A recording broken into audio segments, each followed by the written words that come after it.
不知道我的那颗精子。 Earlier this year, Beijing-based artist, who calls herself Alan, released a controversial online video.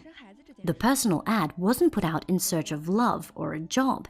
It was a heartfelt plea for a sperm donor.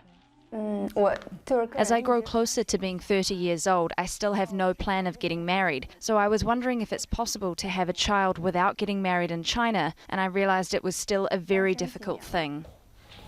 In China, unmarried women are denied access to sperm banks and the process of in vitro fertilization, or IVF. The 27-year-old is writing to delegates attending the upcoming National People's Congress, asking them to change the law. She's hopeful, and with good reason. China is facing a demographic crisis. In 2018, its birth rate dropped to its lowest point in more than half a century. Around 15 million babies were born last year, 2 million fewer than the year before.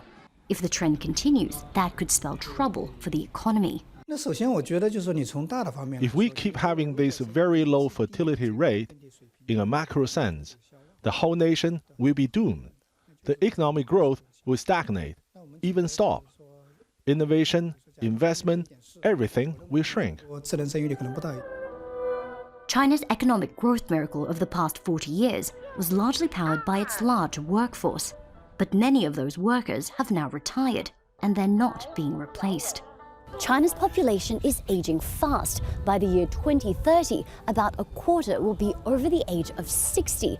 And analysts are increasingly concerned that over the next few decades, there simply won't be enough workers to power the world's second largest economy. China abandoned its 4-decade-long one-child policy 3 years ago, but many parents are refusing to have a second child. CATHY ZHAO is one of them.